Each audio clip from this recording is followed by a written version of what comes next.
What's up, everybody? Today on the Yours Truly podcast, I have Lucas Vos in the virtual studio.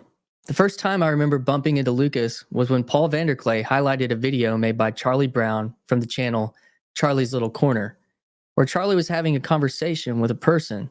They seemed very genuine in their approach to their discussion about meaning. That person was Lucas.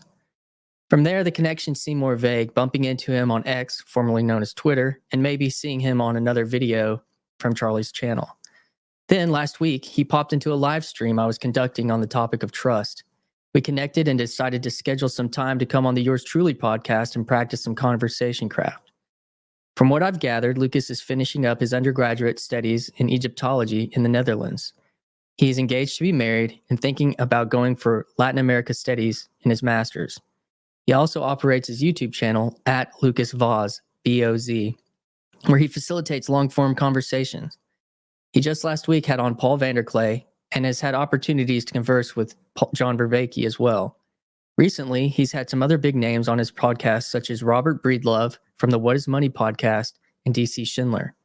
I look forward to talking to Lucas today about those experiences and getting to know him better. His YouTube banner reads, Pursuing Truth, Goodness, and Beauty, the Lucas Vos podcast.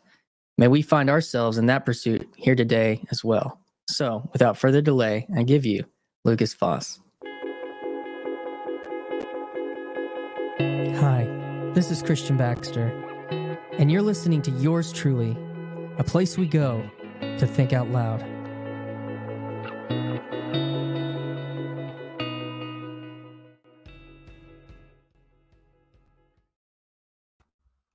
That was so cool, man. You got this stuff down. I feel like I'm on a TV show or something. This is awesome. Yeah, I keep, it's a fun little process. These are, modern, American, I didn't really work at a mega church, but I worked for like these church camps, and we'd have all this kind of production. And so it's just kind of a part of me, like that stuff. So it's fun. Yeah, man. It's like, cool. Yeah, here we are. Yeah. It feels like it's good. It's good. It's like you're in the right state of mind thanks to it partially. Like I feel like now I'm really ready, No, yeah, well, it is. When I had Lon Luke Thompson, he talked about it being kind of like a liturgy, like this. Yeah, and it feels like that, kind of this programming thing kind of gets, you're walking through something. So yeah, I kind of get that. So on that, my question, this is a question that's starting to kind of like be one of my things, is like, how do you think we got to this conversation? That's what I want to know. How, from your perspective. The two of us, how we got to this conversation? Yeah. Well, it depends on how far back we go, but you spoke in the intro about our first interaction. You seeing me on Stefan's channel, Charlie's Little Corner. So in a way, that is what started that. I think I saw you popping by on Twitter first a couple of times where I saw your face pop up in some pictures. I think it was like the Symbolic World Summit going on recently. And then I found out that you have been very consistent with your channel, which makes me interested in your personality. You must be very conscientious with the content you're putting out. It's very, very, very good, high quality. And so in a way, that's it. But in another way, I think the way we got together is, I think everyone is born with certain God-given interests, and a lot of that is not my choice. But for some reason, we are both interested in having long-form conversations. For some reason, we are both interested in questions pertaining to faith and reality and exploring those. And we also like the personal aspect. So given that we're that similar in that regard, I think it was kind of inevitable for us to bump past. And also, I love speaking to people who have podcasts themselves. Yeah. Because I like their listeners, I love listeners. I told Ken Lowry. So yeah. What about that with Ken? Well, Ken is like, you watch a talk with Ken, he will just shut up for 40 minutes. And that's awesome. I love that. Like when he's speaking to DC Schindler and John Vervaeke, and there's just this guy, I didn't know who he was, but it's Ken Lowry. And I spoke to him recently just to hear more of his side, because he listens so well in his conversations that he he only adds something when it's absolutely necessary and valuable. So yeah, that's why I discussed that listening. But yeah, tell me, why do you think we've gotten together? Yeah, well, I don't know if you could see. I had another part of the intro where I told a little bit from my perspective since I had Yeah. you bumped out, but it was seeing him on I guess you could hear it said on Charlie's channel and stuff or Mhm. Stefan's channel. Um, yeah, and I don't know. You have a distinct look, man. You're like your profile picture like is very recognizable. So I think there's something to that, and um, so that this small world that I've bumped into. I've just been doing this stuff since January and kind of learning about this subculture underneath, kind of from my perspective, obviously like this Jordan Peterson, but the Paul Vander Klay side a little bit. Obviously, there's other parts like Vervaeke and Symbolic World and stuff, but the more relational side that I've been operating in was under Paul Vander Klay, Yeah.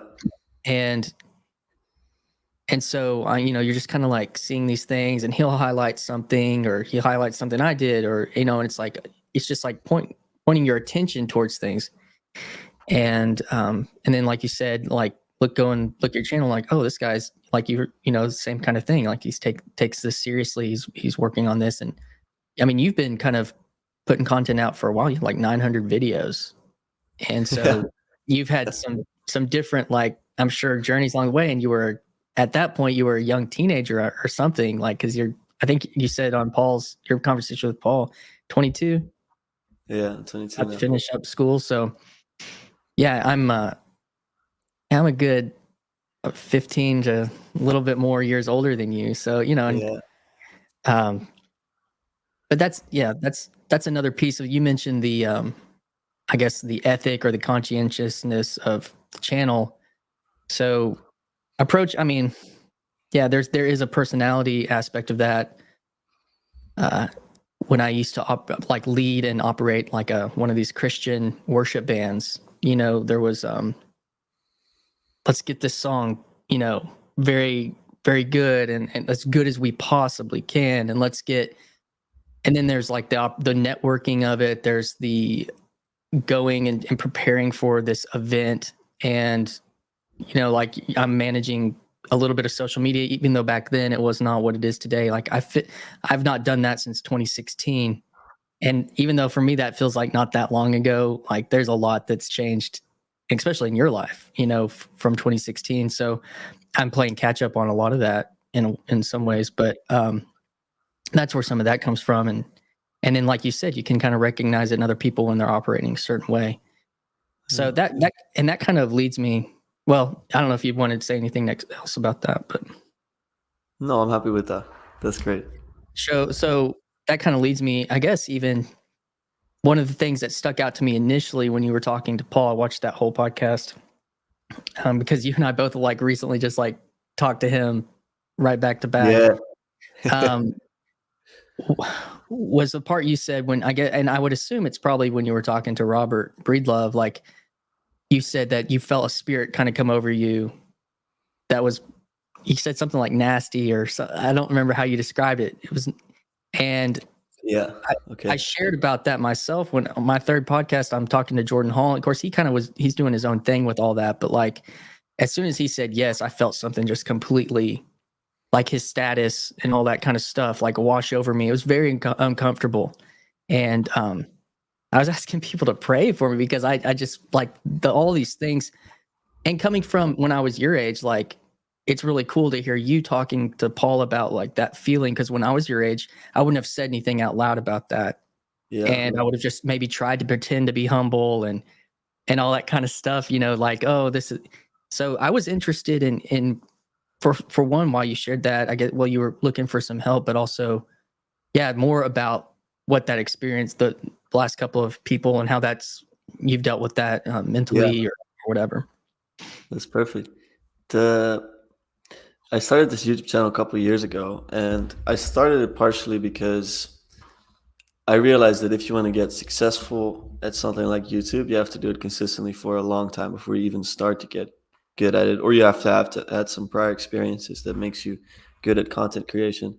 So I just started putting stuff out, and I never really questioned what my goal was. I thought I just I want to make money at some point with this, um, and I never questioned that until I started this podcast, I think, or even maybe a bit before that. It was like, do I even want to make this as a career? And then I started looking at, okay, who has this as a career and who doesn't? And Paul doesn't. And Paul seems to be a very grounded person, something that I aspire to be. And so I went to Paul with this because he's doing that successfully, and I'm sure that he has some template of that, because he could have walked a different path. He could have gone more commercial, as some of the other guys did. And what he says is true also in the podcast, is that for some people, that's just what they want to do. They want to make a career out of YouTube, but I don't think that's good for me. I'm trying to live a very wise life as much as possible. So I'm trying to listen to the right people. And it rang very true to me that it's unwise to want to grow your name and your brand so quickly and so, in a way, mindlessly, because you're not really considering all the implications of getting a bigger name for yourself. I think fame is not something that I want. I don't know a lot of people that deal well with fame, and I've been thinking about that a lot recently. So that's why that question popped up. And also because of the recent experiences, yes. So I had Robert on, I had David Schindler on, I had Kurt Jaimungal on from the Theories of Everything podcast. And I noticed that what you say when you had Jordan Hall on, that there's like this lower part of myself that's like, oh yes, getting these views and getting this exposure. But that's really not a good part of myself, because the good part of myself just wants to um, help people the most. It wants to spread love and, I guess, goodness. I always find it's hard to. That's why my banner says "Pursuing Truth, Goodness, and Beauty," because I haven't found better words for it yet. What I'm trying to do with all of this, but yeah, so that's where that came from, and I think really talking to Paul actually helped me a lot with this question. And so I want to also get back to doing smaller, quote unquote, smaller conversations, because I think they're in many ways better for me, because they're people Well, that you're want to welcome. be heard. You're Huh? welcome. Yeah, But man. yeah, that's I guess what I would say about it. Couple of interesting things. You know, that you said you want to seek wisdom. I remember being your age and wanting to. I mean, I was in this other subculture trying to pursue a type of recognition with like the Christian music worship scene. Yeah. Like around 2005, 2006, and I don't. Yeah, there weren't these questions. There was just this. What what's the appropriate behavior that you think people want you to how that you want people to think you're thinking about this stuff? And it was a question. It was a cognitive dissonance for me, thinking, okay, I'm supposed to be doing this thing that's called worship, that's supposed to be about God, but for me to like do this, I have to promote myself. And I always found that was like a dissonant idea. Didn't know what to do with it. Ended up, I don't know if you've watched stuff more about my story. That part of my life completely was a train wreck, because I was a worship pastor at a church, and I was unfaithful to my wife, and all that went away. And that was in 2016. So talk about wisdom. That's the complete opposite of wisdom. That's foolishness. The Proverbs speak about that very directly. So, yeah, you're completely right in that if you aren't conscientious of it, if you aren't purposeful in it, and you just do what you think you're supposed to do or act like you're supposed to act, being a good person or something, that stuff will, if you don't approach it honestly, yeah, it can destroy you. Yeah. And I don't know there were a lot of other factors involved in that, but that's definitely a piece of it. Mm. So, I give that to you. And I also think that another person that I've talked to on here that I think would be an interesting person for you to talk to is Noah, he has a channel called President Foxman. I don't know if you've seen him bounce around, but he's about your age, and y'all are both Gen Z, appropriate, very much so. And he's asking the same questions, and I think I think it's wonderful to bump into people that are 20s, early 20s, asking that question about how can I be wise in this space, because and you have a few people that maybe can be sages that only have like 5 years of the ahead of you or something, or like but they're older. And I actually had that conversation with Karen Wong, which I know you talked to her as well a little bit about. Like, that's how I was kind of looking at it when I'm thinking I'm just getting started trying to do some of this stuff, and these people have experience and how they've approached it. So I don't know, man. Yeah. That's kind of that's what I have to bounce back. I Yeah, think you're on absolutely. a good trajectory. Yeah, I mean, now I am. The thing is, people often tell me, "Oh, you're 22, you're so early with this," and I'm like, "Yeah, but that's no guarantee that I will be in 10 years." Like I Right. have to continuously do this work, and it counts for everyone. Like I'm never in the clear with this. Getting Mm-mm. married, and people's like, "Oh, you made it. You're married." It's like, well, this is where it starts. Like you got to do the work. It doesn't like end Mm. once you're there. There's not like this moment of now you can relax or something. But it's not in a bad way. Like I love doing good work to be good and to be wise. But So yeah, it's you're only just beginning. Yeah. Go ahead. you're getting married pretty young, maybe compared to. Is that Hmm. are you an anomaly where you're from? Yeah, absolutely. I I'm got the married when first I of was my 22. sorry. I got married when I was 22. Oh yeah, awesome. Mhm. Let me share that. No, it's definitely an anomaly here. I think the average age might be, I think, late 20s for sure, if not later. I think especially for the guys, later. But I just realized that I think when I was 18 or 19 that I didn't want to pursue short-term relationships. I wanted to pursue one very long-term relationship.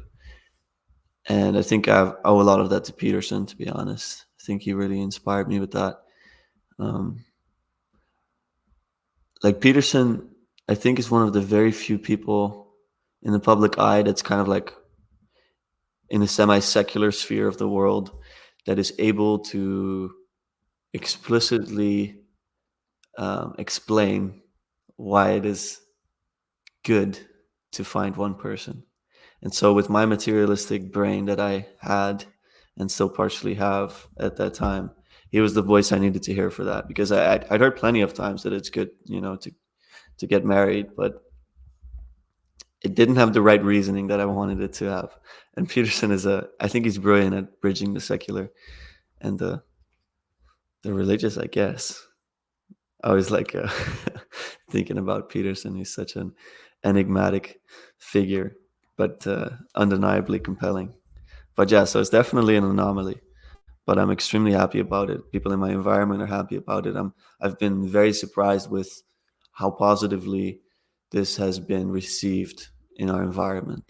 Um, People that are older than us, that still haven't gotten married, so they're so positive, and I think a lot of people, they know about themselves, even if they're not currently in a relationship where they want to move toward that. A lot of them still in the back of their minds have that this is something that they want eventually in the future, which I don't, I think you were raised in Arkansas. Is that true? Yeah. Yeah. I think Still there. that is maybe in your environment it's more normal to A to little have bit. that. Yeah, a It little bit, depends right? on kind of what class you're in, socioeconomics. Yeah. The later, the more upper class you are, the more you push it off generally. But it comes with a limit, because that's also the world that is preserving certain parts of like the nuclear normalcy is actually the upper class too. And here Yeah. it's not as pronounced, because it's not like we're a huge state, with major metropolitan centers and stuff. But yeah, some of that. I think one of the other things that's interesting about like Peterson's work is that, I mean, you making that choice as an individual, or you and your fiance, is actually having a pretty big impact on relationships. Like you're saying, like we think that it's like, oh, we can't do anything or we don't have that. But what it sounds like is, it's probably, oh, your 28-year-old friend that's like, oh, damn, maybe I Yeah, maybe I should yeah, yeah, pull the trigger if this kid pulls the trigger, like that's a big deal. yeah. And I think that's a big part of his work. When did you Mm. come in contact with stuff, and when did he start having like a serious impact on your thinking? So I spoke a bit about this with Paul, that my brother Aaron, who's also part of this little corner, I'm sure he's familiar with your channel. Um, he's a bit of a lurker, but he's been invested into Peterson's work as soon as Peterson gained any notoriety, I think. So what's that, 2017 Yeah, or so? 16, 17, yeah. Yeah, Bill yeah, 16, it was all kinda happening then. yeah, exactly. So he was in there back then already, and he would speak about that at home. Um, and then when Peterson started his more meaningful content, I would say, with the biblical lectures and stuff like this, he introduced it to my father, who is a theologian. Oh goodness, I need to quickly get my battery in. 1 second. Oh, no. It'll still Keep on stay if talking, you're so it so very it'll quickly. hang on. It'll hang on. I heard uh-oh. So, I need some good branding here. I did hear this is the big mystery, I guess. I did hear that Lucas's dad was a theologian, and people in this space, y'all might know who that is. I don't know. So I'm gonna ask him, um, who his dad is and what work he's been involved in. Um, I'm gonna see what I got here. Uh-oh. Founder of nothing. I just seen that. Here he comes. Hey there. Could I'm you hear me going ramping? to make. Yeah, I can hear you good, man. I get a notification. I got 5 seconds. Can you believe that? Wow, that's not very good. No, well, it's okay. This is the computer I bought. It's the life I chose. But yeah, so my my brother, he would talk about Peterson a lot. I think he was transformed by Peterson himself in a way, because he was more of an atheist. Mm. Um, Going into college, he went to university college, different part of the country, and then I think partially Peterson brought him back to the faith. And I think that just by virtue of him speaking about it so much, eventually I had to deal with that and confront his work. Aaron has always been very influential on me in, for example, the music I listen to, and especially the books I read and the people I listen to. Um, he is, I think, always just recommending me stuff that he thinks is good for me. You know, He's a he's big always brother. done that. He's always been like, yeah, he guides me in that sense a bit, and I've always appreciate that very much. So if you're listening, Aaron, I love you very much. Um, but yeah, so I think I was about 18. Yeah, I think 18 or 19. I spoke to Karen about this part of my life, that really I was a very bad teenager. I wasn't interested in any of this stuff at all. It was really just drinking a lot and playing video games, and you know, it's the usual story, really, until you hit kind of a rock bottom and you're not doing well in school, and then you realize that even when you're at your worst, your family still loves you. And that Mm. feeling was just so powerful, so incomprehensible to me, that someone would love me through all of that, because I never really put it to the test that far. But when I saw that, I realized that there was something very real about my family, and partially also about Christianity, because they were so much inspired by that I could see in retrospect how much love they had for me. But then I think by virtue of that shift in mind state, I guess I was more receptive to learning from someone like Peterson. So I guess I would say 18 or 19 years old that I started to take that work seriously. And I'm a very all or nothing type of person. So then I wanted to watch everything, and same with Vervaeke. I just wanted to watch everything that I could find. And so that's how that went. And yeah. Yeah, that they that kind of love, I've experienced that myself from my wife more specifically, but also from family, in our life, in our relationship, as I mentioned earlier. And I think that is the radically powerful transforming power of love and forgiveness and all those things. Makes sense why all that would seem to intersect. I remember thinking, but the ages between like 18 and 21 in my life, like I felt like there was a huge amount of time, huge amount of Mm, space. I don't know if you mm. look back in the last several years feeling that, Yeah, same. um, I would say so. because Yeah. now 3 years, I'm like, that's not. but there is so much, rapid change with responsibility and where you're headed and making a lot of big decisions, just like you're in the middle of it.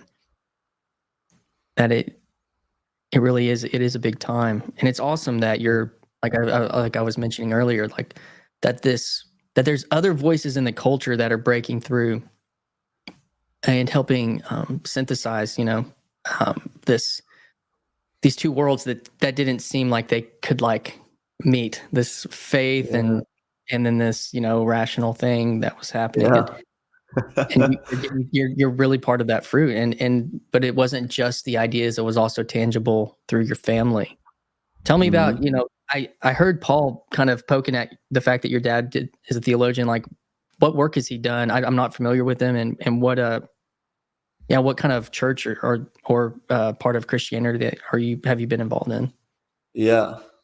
So my father later in life got a PhD in theology. So he, after he was already working for some years and already had some children, I think it was like early 2000s. I was definitely already born, so I was like 5 years old or so. I think he got his PhD in theology because it had always been a passion of his, but he wanted to be responsible for his family first before he chased that passion, which I think, in retrospect, was a wise decision. Um, and I think my parents just went to the closest church they could find near our house, which is a Protestant church. I don't know if there's anything more specific about that denomination. I think it's simply Protestant. Um, but my father is not absolute in his Protestantism at all. So I think if it was an Orthodox church that was there, or if it was a Catholic church that was there, he might have just gone there. But I'm not sure about that. I think he's very similar to Paul Vander Klay, actually, and the way he speaks about faith. Yeah, Yeah, so he's also like, I think the difference between him and Paul is that I was asking Paul about Christianity's exclusivity, and Paul was speaking about letters being, um, I don't know if he said wrongfully addressed or not perfectly yeah. addressed. I don't know exactly the term he Like used. the ones that don't get to Santa, but are being Yeah, sent up anyways. yeah, exactly. So, like, if someone writes a letter out to Allah, even though God doesn't acknowledge that as the right, you know, addressee, but my father doesn't necessarily see it like that because I feel similar to him in that I simply don't understand other traditions well enough. Or speaking about Hinduism, for example, I just don't know. And I think he's similar. He always told me, like, for me, Christianity. He said, for me, Christianity is a toolkit, and I know my relationship with Christ, and I know what it brings me and the people around me. So I have deep trust in that. But I'm not in a position to judge. And I myself was ready to really say this is the highest with like certainty. And I had to talk about that with him, which was very positive. And maybe later in life I will have that conviction because I know a lot of people in the corner do. But I'm too aware of my ignorance to say that. But but yeah, that's a bit of a tangent in my in my answer to your Oh. simple question. No, I think that was kind of brought into this space with the Brendan Graham Dempsey Yep. conversations. I watched first his with Jordan Hall and then with Paul, and then I had him on the channel and talked to him in my own. And that's really the rub, like between what he would say is like meta modern religion, which is a type of transcendent universalism that's like, well, what can we take from everything and get past where we're at right now to this ascendant reality? But then there's also a I guess what in this kind of space of acting like there's a meta modern Christianity where it's like all this stuff within Christianity is there some kind of ascendant. Oh, there's this is all of Christianity, this meta look at all of Christianity. And I mean, that's the experiment taking place in our little, I think, in our little world here. And I experienced that in my own life. I could honestly, except for the fact that I live in the South in America, where there's dozens and dozens of churches, hundreds of churches in my town of 10,000, hundreds of churches. Now, some of them, Wow. I mean, they're like tiny little Pentecostal churches. There's, Hispanic churches, African American churches. There's lots of evangelical churches. There's, one Catholic church, and there's, there's the main ones like the First Baptist and First Presbyterian and First Methodist, and then there's several of those like lots of the Baptist and lots of Church of Christ. So you kind of have to, even in a small town, you're kind of like, well, where do I come from? But I feel like, I kind of feel like myself, like your dad, like I probably in a way could get into any of those where I'm at right now and just kind of be happy to be there. But I've also got this whole space of too much option in a way. So yeah, that's interesting. Tell me more about the Netherlands. Tell me more about the culture there. I heard you say to Paul that you grew up, a lot of American, like U.S. influence because of things like YouTube and because of the internet. Like you kind of had two cultures raising you. But what is distinctive about the Netherlands?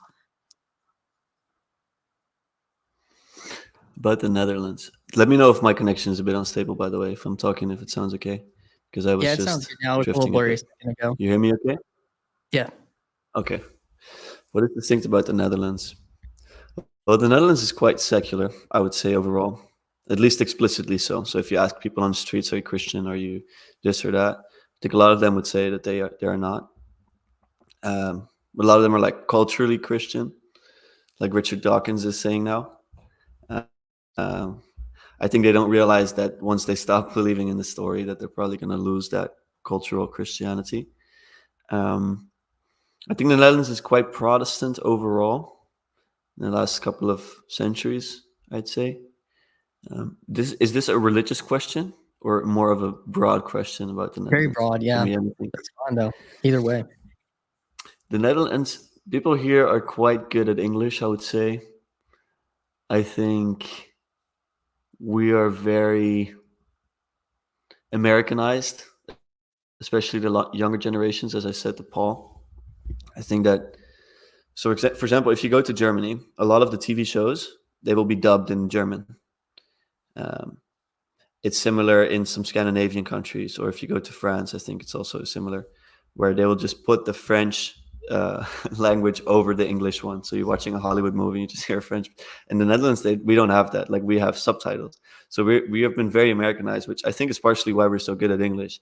It's because we just took it all in. Whereas other countries, I think, were much more hesitant with that. But that also means we lost a lot of our own tradition. I think a lot of us look down on Dutch traditions. Famously, we have the Sinterklaas tradition, which is where this is related to Santa Claus, which Yeah.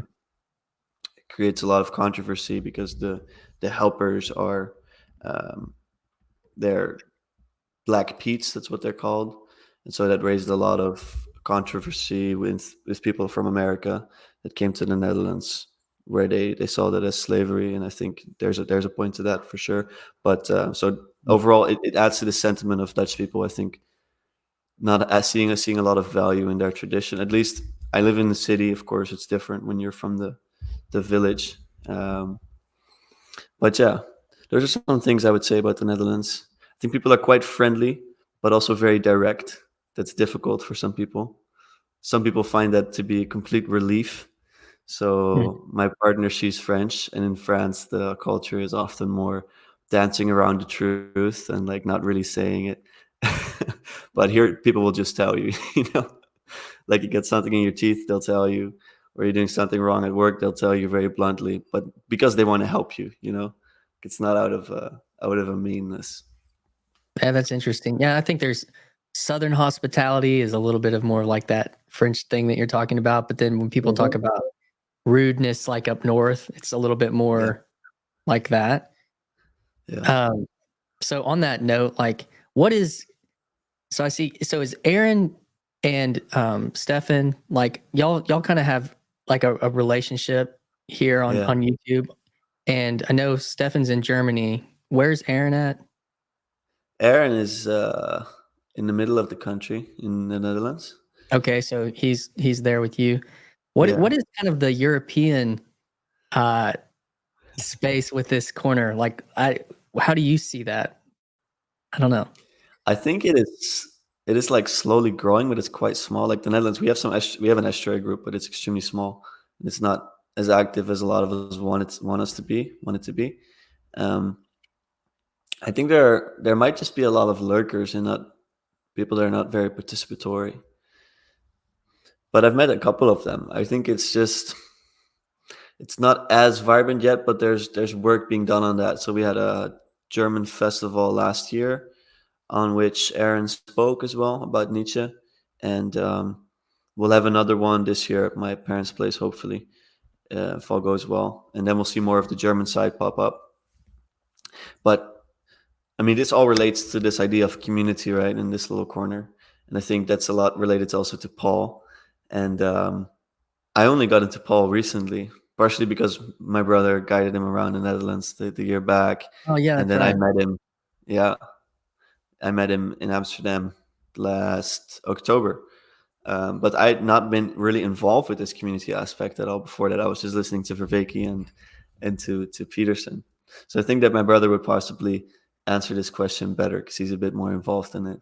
But we've had some estuaries, but it's still quite small. So I'd be excited to see it grow a bit more. I mean, I I'm a little bit of both of that because I saw Paul early on, several hundred subscribers, making early content, just reactions to Peterson. Like I was seeing that in real time, like in 2017. But like you, I just listened to Peterson and Pageau and some of Verveke and Paul like on and off through the years. Yeah, And but I didn't realize there was a community subculture scene kind of developing over the last 4 or 5 years, really. And when I kind of made this video, my first video back in January, I was just kind of, I think I had seen one Friday morning stream that on Friday, he'll just like open up and people can pop in. And I was like, what is this? And people are talking. And I kind of think that that triggered something inside of me to be like, I want to talk about these things that have been basically a conversation in my head for almost 7 years because I just couldn't find really how to land that here.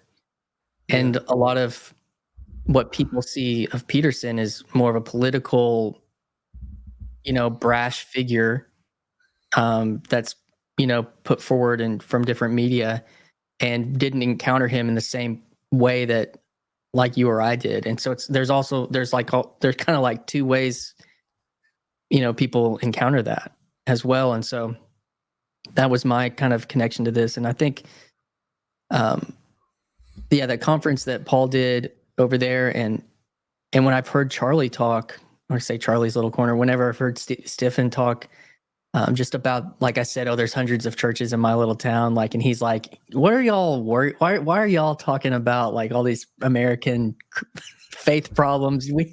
There's like 5 people in my giant cathedral, coming to yeah, church. yeah. I relate to that. It is, yeah, it's strange. Yeah. It's so in the water here, especially in Mm. the South still. Like I have dozens and dozens of Christian friends, like Wow. that I grew up with here, that we had like very serious experiences with faith. What I don't have is people, whatever this thing is, like even with what you experienced, kind of having this prodigal son experience in your life. It sounds like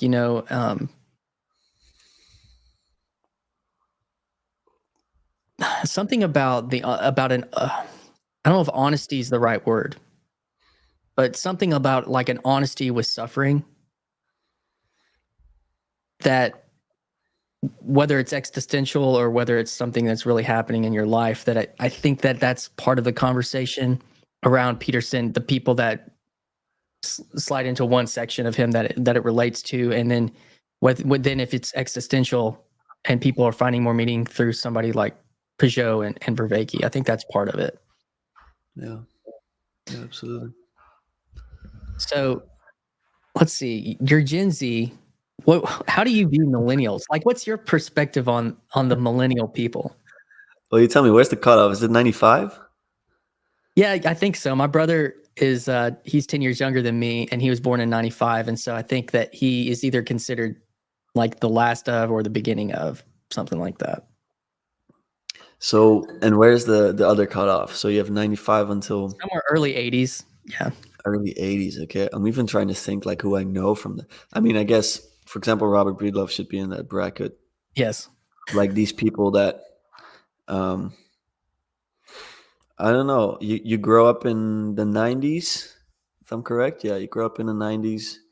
You witness the emergence of like the internet and technology, which is Yeah. crazy. It's an interesting generation in that sense that you've seen both sides of it. Um, Yeah. and I think that can go both ways. Like I know some people in that age group, a lot of my colleagues are actually, um, and they love technology, and you have others that are completely averse to it and that haven't integrated into it. Um, Yeah. but yeah, generally, yeah. Go ahead. There's people a few years older than me that are kind of like yeah, like you're saying, they're kind of they they have a smartphone, but they're not like savvy Yeah, savvy. And then there's people that can operate really well in this, like myself or something like that. yeah, The point that you made, like 95, Windows 95 sticks out in my brain as kind of like the actual operating system was kind of this like shift forward. I was yeah, 10, and the internet, even though it was slow, it's like, oh, I can like look up cheat codes for my video game. yeah, Like, or like yeah, a walkthrough from, I would like, oh, I don't have to go buy a book at the store.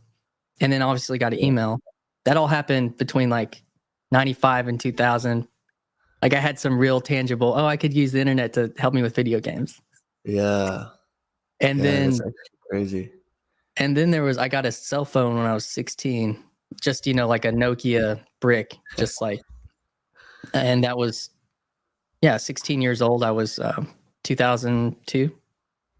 Hmm. And then everything hit at the end of college, which was Facebook started when I was like a junior in college. I was in 2006.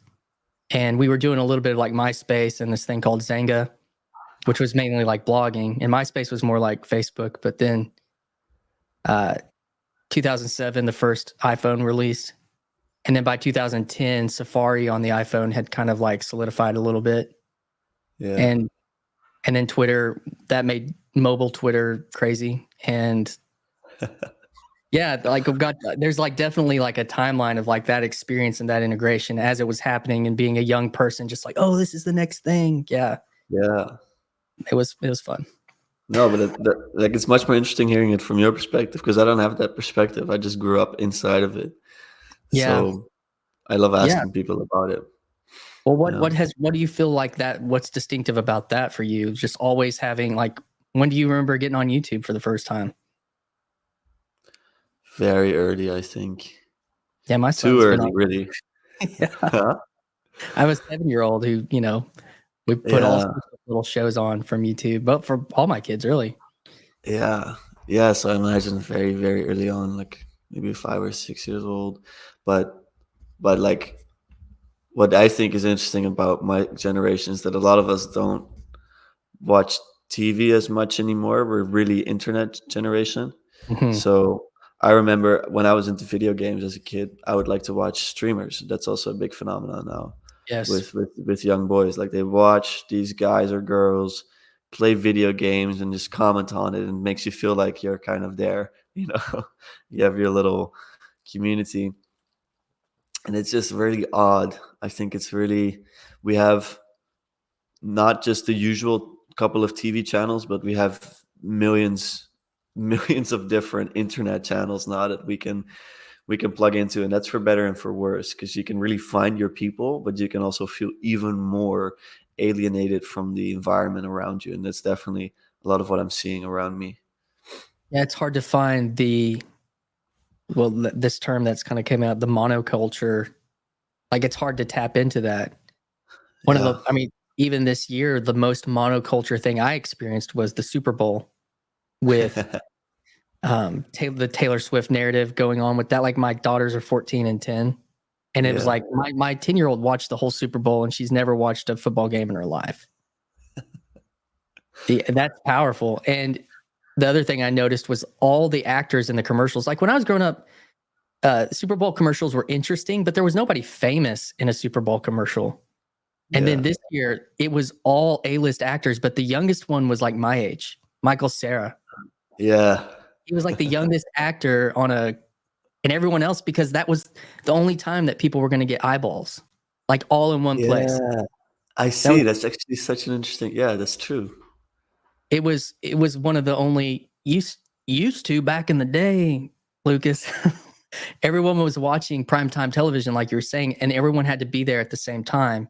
And then they Yeah. go to work and they would be talking about the stuff that was on television last night. But now when you go to work, it's like, I don't know if I can talk to this person about this thing because it's kind of political. And I don't know if I can talk to this person about this thing because I don't think they like that stuff. And it's just this, like you're saying, it's even for our age, it's hard to find places to connect, to feel Yeah. known, to feel together, feel In a unity. sense, yeah. That's it. It reminds me of Jonathan Pageau saying that when people go to church, they have an attention that's connected to each other, and then the more you go into your own little thing, the less you have that. But in a way, it's kind of what you're describing. It's kind of been positive for me in the sense that I cannot talk to anyone about um, monoculture things happening, but I have to go back to the basics, and I actually like that a lot, where you get to really know a person, because what you're going to talk about with someone when you really don't know, if you share anything that you watched recently,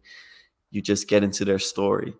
And I've really enjoyed getting to know people from the ground up in that sense. And then later on, you can maybe talk about some things, but um, yeah, it turns into a very, I guess, a more of a fundamental conversation that I often have with people, where I know, like, I don't feel like speaking about politics with a person or speaking about a TV show, because probably they watch their own TV shows because there's millions now.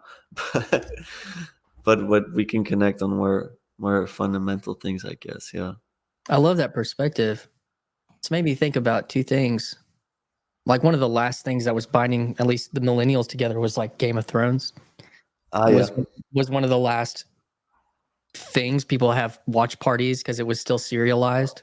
Like, my brother-in-law would have watch parties with his, he's like with his lawyer friends and stuff. And it's like, but now there's nothing that's like hitting like across the board, because that was based on a book series. That's part of that.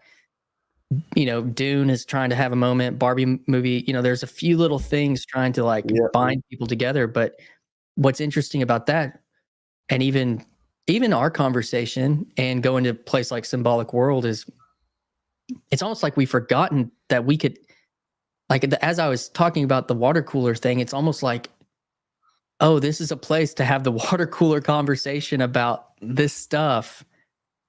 But it's like you had to go to Florida or make a conference to where people can hit the ground running from that shared experience.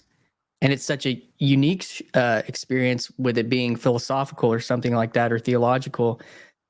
That's really difficult to find where you're at. So I'm just kind of thinking about that, why that is. And we probably have just forgotten that actually happened a lot more, but it was like you were saying, around a lot more superficial things. And now it's like, well, maybe we just start at, hey, man, tell me about yourself, because nobody knows anything about anyone anymore. Yeah, it's funny. It's funny because it brings me back to like a couple years ago. So I had so I'm like 18, 19, again to Peterson for Vaki, and I basically lose contact with all my friends because I'm like, I have nothing to connect about anymore. And I moved places and all these things, and then it's cathartic when you speak to someone that has had similar influences. So for me, speaking to my brother, for example, was always very nice, because I'm like, okay, he really understands me and stuff. Hmm. But then more and more, the more I had those interactions, the more I realized that, well, if that's the only thing we share, that doesn't necessarily mean that we gel as people. It's just that we both have had these very specific interests. Um, Whereas there's probably so many other people out there that are worth connecting to, but just because I don't have a specific shared interest with them, why shouldn't I connect with them? And then I found that um, I can actually connect to a lot of people about a lot of different things. But again, the more fundamental things, where I started to really just talk to strangers about just very random things, just bumping into them in the train, asking them about where they're from or where they're going, and yeah, so that opened that up for me. Whereas I think for a lot of people, still it's difficult when they're in this little corner to have meaningful conversations outside of the corner. Whereas I do really, really recommend that, because I think partially what we learn is what I spoke to you about in the live stream, is this implicit ethic that we have when we speak to each other, where we let each other be heard. And and I guess there's a goodness underneath it that we're trying to get closer to. And so, yeah, like I said there as well, carrying that out is so valuable. And I'm trying to do just that, where it's no longer just about the philosophical or the theological interesting topics that we've learned about, but it's really about the beautiful people underneath. And to recognize, I think this is something I've been trying to, I guess, encourage is there. You know, there are these hierarchies of conversation, of depth and meaning, but that doesn't mean that if you're landing in a conversation about sports or video games or something, how somebody grew up, that doesn't mean that doesn't hold a good and natural space on that hierarchy. And I think it's you need to be able to find the conversations at whatever that place, that deeper meaningful place for you. Like you need that. Like I needed that. Like I'm doing that right now. But not at the expense of like being able to, when the opportunity arises, to like just have that other kind of connection. I'll give you a case in point. So there was this Taylor Swift impersonator that did a concert in our little town. And I took my two daughters and my niece, and I was just the girl dad. Like, I was like the chaperone. My 14-year-old had a couple of friends, and it was really wholesome. It was just a bunch of kids from our town in this like theater. And at the end, I was like, I was the first person in line. I made sure that I had the things she could autograph, and there was this whole. So I was right where she was going to be after the conference or the concert. I was like, "Yay, girl dad, champion!" And I'm posting it on Facebook, which is where a lot of my like high school and college relationships exist and family and stuff. And then I saw my buddy's wife, good friend of mine I grew up with. I was like, "Where's James? Like James should, he should have come. We used to play music together." And she's like, he wanted to come. And he texts me later and he's like, "Oh, dude, I should have come." It's like, that's an example of a relationship around something totally superficial that actually holds a Yeah. lot of meaning. The fact that we're like connecting all this and our daughters are at this thing and we have so much history, and we might not talk about any of the things that we're talking about in this, but it's like it fits very nicely into a relationship Yeah. of history and meaning that's important. And um I encourage people to like accept those things on face value and try to build, even if you build some of those relationships around something else. And because not everything is in, my wife reminds me, not everything's in this head space. And Yeah.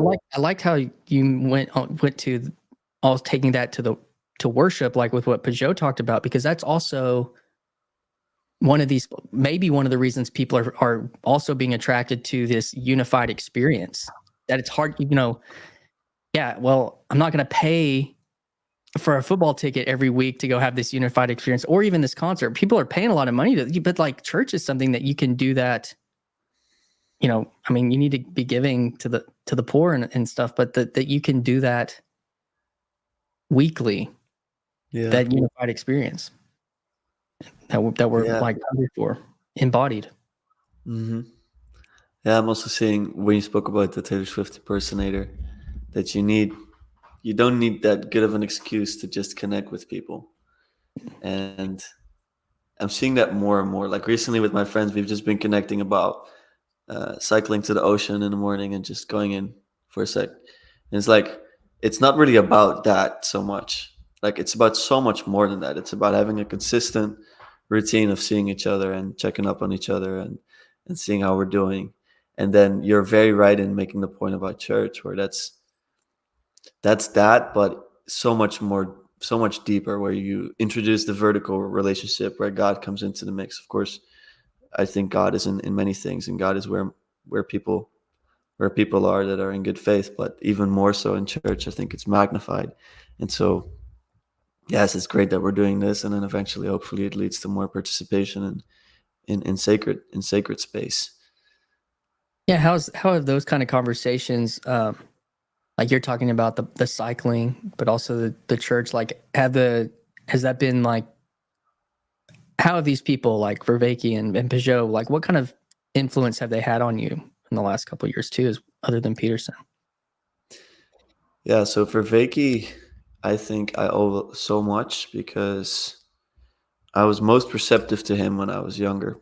So when I was most changing in my worldview, I was listening the most to Vervaeke and Peterson, I think. And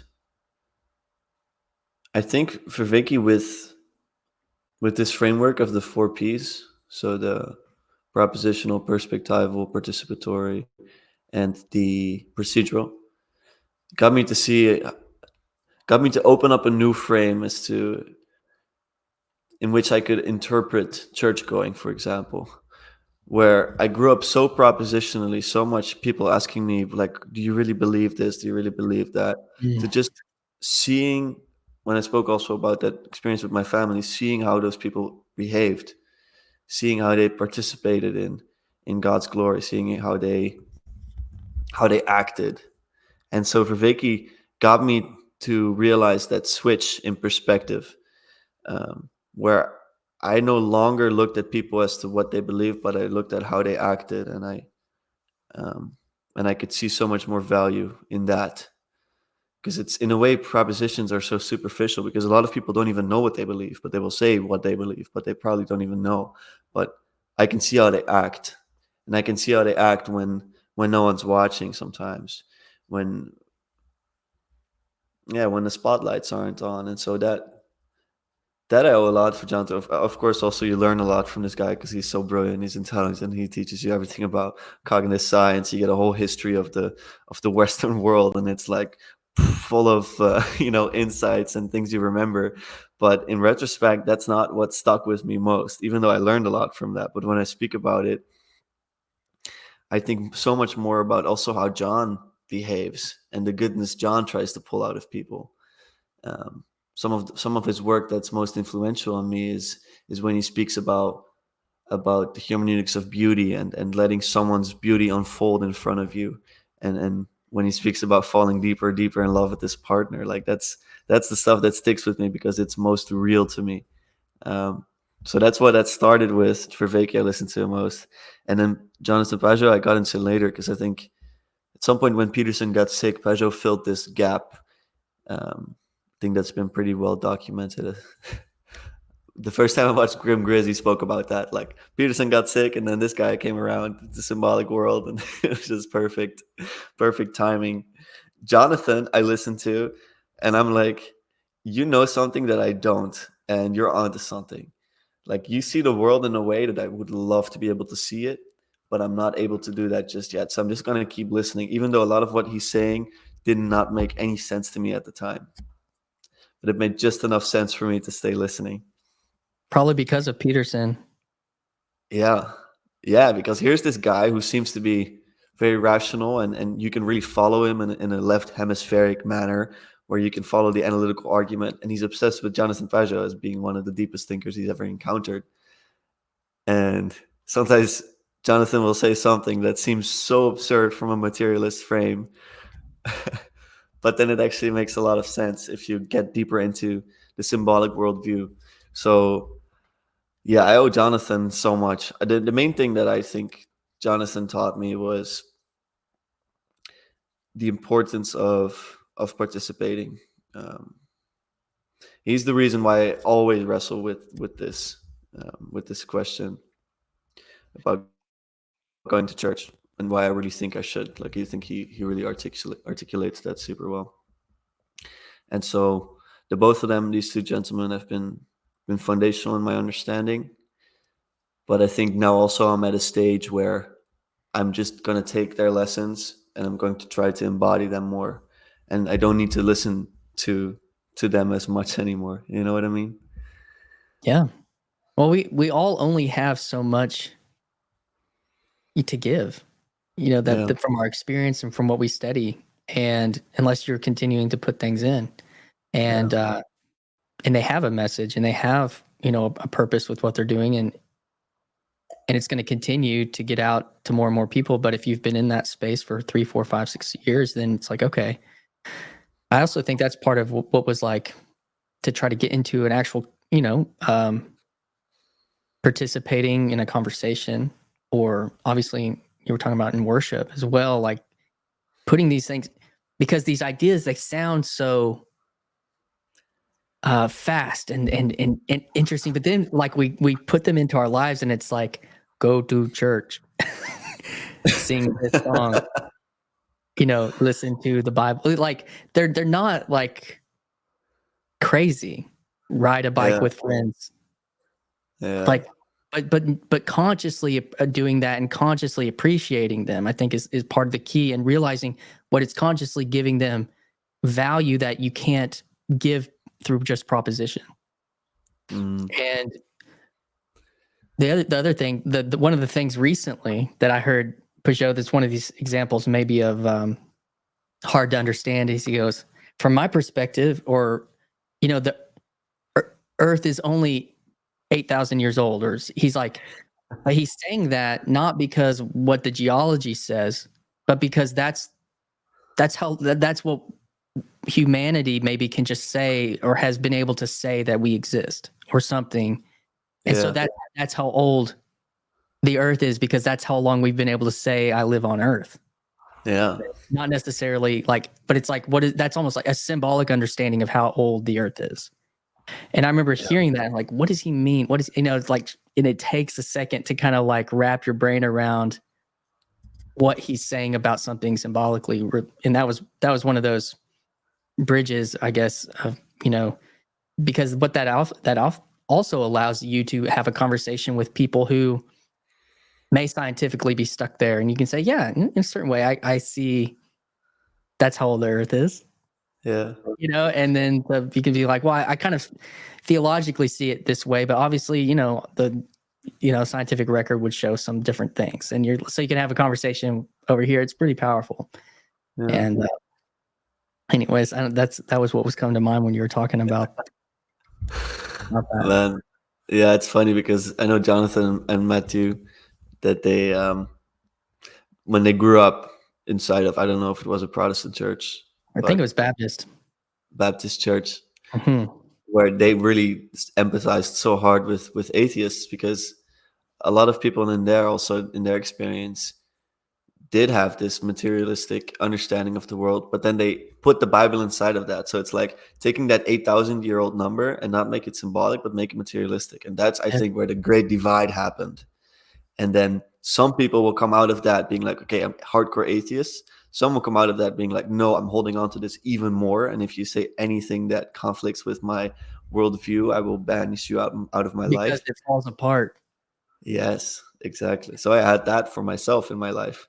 But Mm. luckily I had people around me that could see it in a more symbolic manner, I guess. That was kind of the conversation. I kind of tried to have this on Twitter, pardon me, the other day, where so I had this conversation with Brendan Graham Dempsey, and we're talking, something that was very influential in, I guess, kind of deconstructing his Christian faith, was the historical criticism, like the historical research of like the literary nature of Scripture. This wasn't necessarily written by Moses. This wasn't necessarily written by Peter, X, Y, and Z, like all this stuff. And I'd been introduced to that in college, in a really, because I have an undergrad in biblical studies, and from a Baptist school, and it was in, like you said, kind of this safe space. And your dad could help you if you had any of those questions. He could walk you through that, no problem. But when he was a young teenager, those things were causing, in kind of a tradition that was probably less intellectual that he was from, and it really created a lot of problems for him, I think. And I was well, kind of my perspective was more like what you said. I feel like the bigger problem within, and what Peterson actually built the bridge, a big part of the bridge he built back was actually based on evolution to the church for people. This kind of synthesis, and where you didn't have to choose. And I think that was that's actually one of the bigger works that he did, that you just hit on, that I tried to shared it with him on Twitter recently. Is I think that was actually the bigger, more than the historicity of the Bible. In a way, you could get there, but culturally, it had to do with this more of the issues with materialism, and so I think you're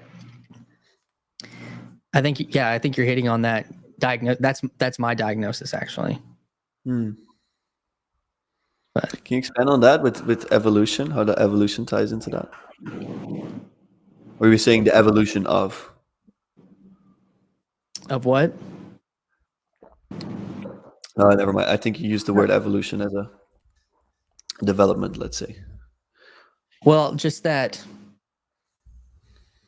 there was a big between the people, why people, like you were saying, went into materialist atheism, or held very tightly to a literal reading of history and scripture, and you kind of had to choose. There was no bridge between that. There were people talked about theistic evolution and all this kind of stuff, but that didn't really work for the materialist mindset, because it was still like in a materialist framework. And the psychologist took it and made it he took evolution and he made it a psychological thing, to where like this works psychologically for you.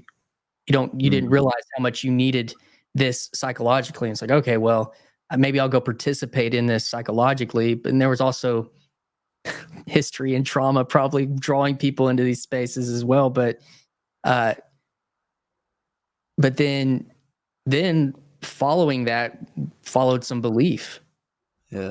Again, or for the first time or something, through the participatory, through the embodied community. I think my story didn't turn out that way, but I was paying attention to all that stuff. It didn't turn out that way for the same reasons, but I was paying attention to the new atheist stuff very closely in the mid-aughts because of YouTube, and because Dawkins' book came out in like 2008, 2009, The God Delusion, and I was like leading worship at this church camp in Florida, and a bunch of us would go to like Barnes and Noble, which is a big chain bookstore in the States, and I walked in. I remember seeing this whole like pyramid of Richard Dawkins books. They were like silver and shiny, and it was like this. And it's like The God Delusion, and here I am at a camp, like singing to God, and I'm like, "Whoa, what does this mean? Is what I'm building my life on true? Is what or am I deluded?" So that became kind of an insecurity that I began to walk through. How did you get out of that? Well, there's two parts to that question. Somebody that helped me was a Christian pastor and theologian named Tim Keller. I don't know if you've heard that name. I've seen it many times, comment sections, and I've heard it in reference, but never. He had a book called The Reason for God, which was kind of a direct, talking about rational reasonability and rationalism. It was a direct response kind of to what was taking place with new atheism. And he was largely influenced by a guy named Charles Taylor, who was a Canadian theologian that was kind of dealing with modernism and Christianity and the problems therein. So he kind of popularized a lot of his ideas, and he began writing in the last 10 years of his life, Tim Keller did, about the Christian faith, and how certain things made sense, were reasonable in the face of being called deluded. So he also was early into YouTube. There were a lot of his sermons. There were a lot of conversations. He wasn't really a debater, but conversations in the space. And as things were kind of turning, like he had a conversation with Jonathan Haidt. He actually spoke at Google one time, and so as a person in ministry, he was kind of a beacon, to kind of like, he had good answers for things that helped settle some of the insecurity. People like C.S. Lewis played that role in people's lives as well. Some to me, but I would credit more to Keller, and that a pastor that I was working with at our church he had gone to UCLA, got an undergrad, and then he went to Yale Divinity and got his Master's of Divinity from Yale, which was not a conservative institution. But he came out of it and he was this huge Tim Keller fan and was not like falling off the edge of orthodoxy or something. That was also really helpful. Yeah. So that's part of it. But then that was more of the propositional side of it, hanging on propositionally. Okay. The other side was, that was more, I don't know, that's a story I've told a lot on this channel, but if we schedule another conversation together on your channel, maybe we'll unpack it there. Yeah, we can pull in it Yeah, there. man. Yeah, that sounds good. But yeah, dude. Okay. One of the other things I think I wanted to hit a little bit as we're kind of closing down here, I was wanting to hit a little bit more on, like your experience with where your channel is going and what you're aiming at. But even these I'll be honest, man, when I saw Robert Breedlove, I watched all of his sailor stuff. Like I watched all of it, and I became a big believer in Bitcoin because of him. And so when I saw you had that conversation, I was like, oh my gosh, that was a big deal to me to see that. Yeah. And so what was your fascination with him? I know you talked a lot, but for you just personally, what brought you into wanting to have that conversation with him? Well, I've been following Breedlove from the start of his channel, which is 2020, 21, I guess. This was at a time of my life where I got really into self-help stuff, so I wanted to learn how to invest. So I read the older books about investing and just trying to figure out the stock market and this and that. And then I stumbled upon Robert Breedlove, and for the people that don't know, he's someone that describes himself as a freedom maximalist and a Bitcoin philosopher. He's more of a libertarian leaning person, and he hosts the What is Money show, which is centered around that question, what is money? But it leads him down to many different paths. So he speaks also to people such as John Vervaeke and Jonathan Pageau, and he speaks to all sorts of people, anthropologists, but also economists. And it's just quite a philosophical podcast, but also for people that are not really familiar with philosophy, because Robert himself is not really a philosophy major or anything. He's just an accountant who turned into a hedge fund manager and then encountered Bitcoin at some point. And yeah, so I just wanted to learn about Bitcoin because I thought maybe it was interesting to invest in. And here's this guy, and you spoke about Saylor as well, Michael Saylor, who is I don't know if he's the owner of this company, MicroStrategy, or CEO, but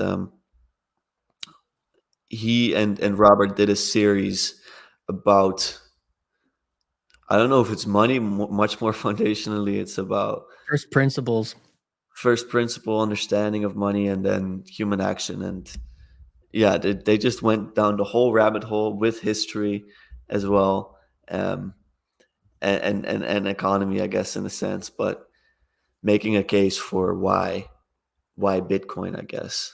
Also going over why gold has been valuable in the past, why we went into the modern age with paper money. And I just found all of this very interesting because partially I was learning what to invest in, but I was also learning about philosophy and about even metaphysics and all these things through Robert's channel. So I was very interested in his channel for the longest time. I think I watched most every episode for a very long time, and sometimes I'd leave comments, and I got into contact with Robert. think about a year ago or so, personally. And yeah, we had talks about working together, but that didn't fully work out, because I would have had to move to Miami for that, to help with this podcast, to help produce it, I guess. But but yeah, I've been basically very involved in that. I think that I see Bitcoin as very foundational in the future. And I just wanted to talk with Robert because I find him interesting personally, because I don't hear so much about his personal story. And I was just interested also in what he thinks more deeply about reality. And I always also try to poke holes into the Bitcoin guys, into their worldview, to see what's up, because a lot of them, even when they're Bitcoiners, it doesn't say much about the rest of their life often, like what they Mhm. believe and what they're into. And I know Robert is kind of like interested also in Christianity and religion, so I also wanted to poke into that a bit. But yeah, so I kind of know him personally a bit, like we text sometimes, but but not super well or anything. So I just asked him to have a conversation, and we had it, and it was good. Yeah, So yeah, that was the that's how that same. happened. That's really cool. That's cool that you know him. That I've noticed that uh, kind of some of his tweets and stuff, like kind of sometimes about God, and it seems like he's kind of on a religious journey as well, a little bit. Because my main Yeah, fascination with that is this, and it's even where you popped into my stream, was that conversation about trust, and how trust is this fundamental economic, supposed to be economic principle, and that is built, and it's about relationship, and that Bitcoin's trying to contend with that, maybe solve that as an issue. Don't know if it'll yeah, if it can or not, but that, and trust and truth for me, yours truly, like this idea of authentic, being being finding yourself in a type of trueness, in a type, and building things off of that, your life, relationships, economy, science, building those things off of truth is a well, we've done better and worse at different times in civilization, I think, and if we're going to have any hope moving forward, I think that's also a part of this meaning conversation. yeah. So, well, dude, do you have any other thoughts you want to get out here? Anything else going on? Well, I have a lot of questions for you. I had them already, but I know this is about. Well, we'll do it in the next conversation that we'll Yeah, host man. online. So I'm going to leave that for them. But Okay. I'll just say that I am very inspired by your channel. I think you're doing a wonderful job, and I'm excited to see where your thing is going. I Thanks. don't even know where my thing is going, so that's kind of why I wanted to ask you, just to see like what you're looking at. But but yeah, for now, I'm just happy to be in this space. I'm grateful to everyone listening, participating, and interacting on the internet. And again, encourage everyone listening: go outside, speak to people, carry the spirit forth, because the virtual dimension is useful, but not enough. It's real. It's part of reality. It's not all of reality. Exactly. All right, Totally man. agree. Well, we'll end it on that. Thanks, Lucas, for coming on. And I'm gonna hit this Thank you video. so We'll much. end this thing backstage, man. Thank you so much, Christian. Hi, this is Christian Baxter, and you're listening to Yours Truly, a place we go to think out loud.